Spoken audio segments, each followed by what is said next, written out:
So for your crispy fish bake, we're going to start off by taking your tin of tuna and you drain the liquid out in the sink, and then using your oven-proof dish, we're going to put your tuna into the bottom of the dish.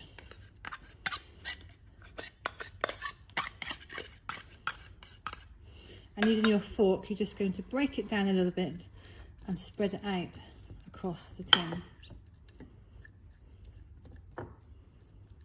And just make it nice and even all the way across.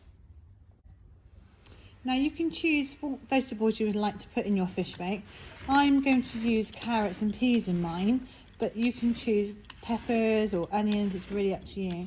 With a carrot, we need to peel the carrot, so we're going to use a peeler. Remember to watch your fingers when you're peeling because you don't want to cut your fingers. So we need to take all the skin off.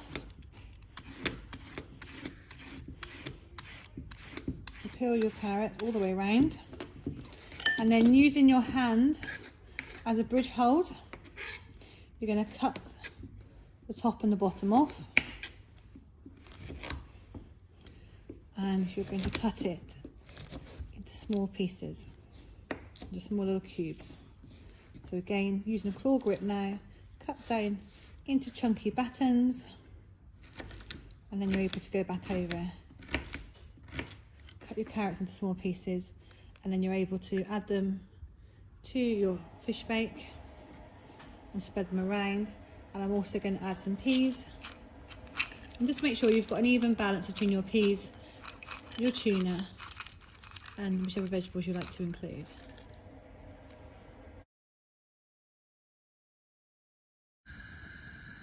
For the next part, we need to make our sauce. So in the saucepan I have got the flour, the butter and the milk.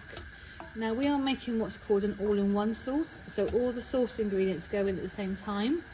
And what we are looking to do is we're looking for the butter to melt, for the milk to heat up and the flour to heat up, and then for a process called gelatinization to occur. What gelatinization means is the starch grains in the flour burst and they swell and they incorporate the milk. And that's what we know as a sauce. When that happens, we see our sauce thickening and we see it start to change colour and become nice and creamy. And then eventually it will boil. Now you've just seen that I've changed from a wooden spoon to a whisk because I don't want to have any lumps in my sauce. It's really important that you stir all the time. And as you can see, what's happening now is the butter is melting and the flour is heating up, the milk's heating up, and we're waiting for that gelatinization process to happen. And the sauce starts to change colour, starts to go to a bit more of a yellowy creamy colour where the butter is melting. So now you can see the sauce has gone nice and thick and creamy and it's starting to bubble. And just to finish off the sauce, we're going to add some mixed herbs. You don't have to add the mixed herbs, but it does give a nice flavour to the sauce. Mix those in. So you've got a lovely creamy all-in-one sauce.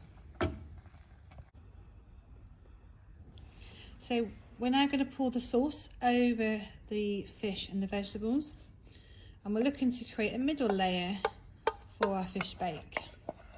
So make sure you don't leave any behind, get it all out of your saucepan. Pour it on top. Now what we need to make sure we do is we need to make sure we try and cover all of the vegetables if we can, but we don't want to mix it in, we just want to cover the top, almost like hide them underneath, so that when it bakes at the end it will go in between all the vegetables and the fish and give us a really nice creamy texture.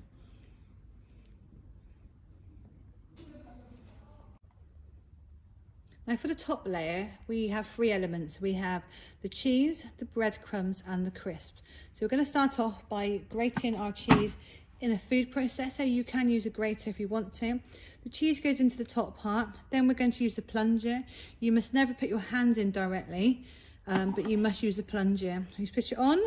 As you can see, as you push it on, you push it through. And then you can see down here that we've got the grated cheese in the food processor.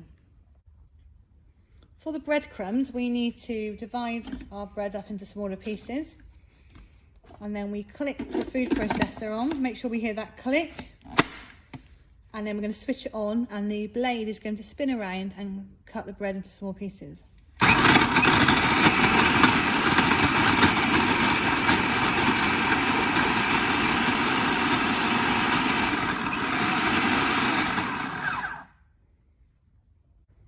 So you add your cheese and your breadcrumbs into a bowl once you've blitzed them and grated them.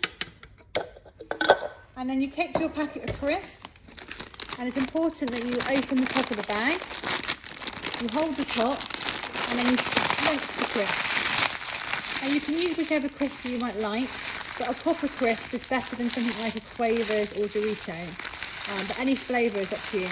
Okay. And you tip your crisp in to the bowl, and using a spoon you now mix the three together. So that's your crisp, your cheese and your breadcrumbs. So now we need to put our topping on top of our sauce and vegetables and fish.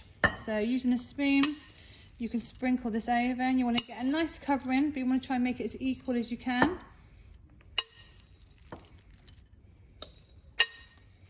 And then what you're going to do is put this into the oven, heat it all through, and the breadcrumbs go nice and crispy and the cheese melts, and you have a delicious texture. You have a nice crispy topping and a nice sauce with your vegetables and fish underneath. Absolutely delicious for you.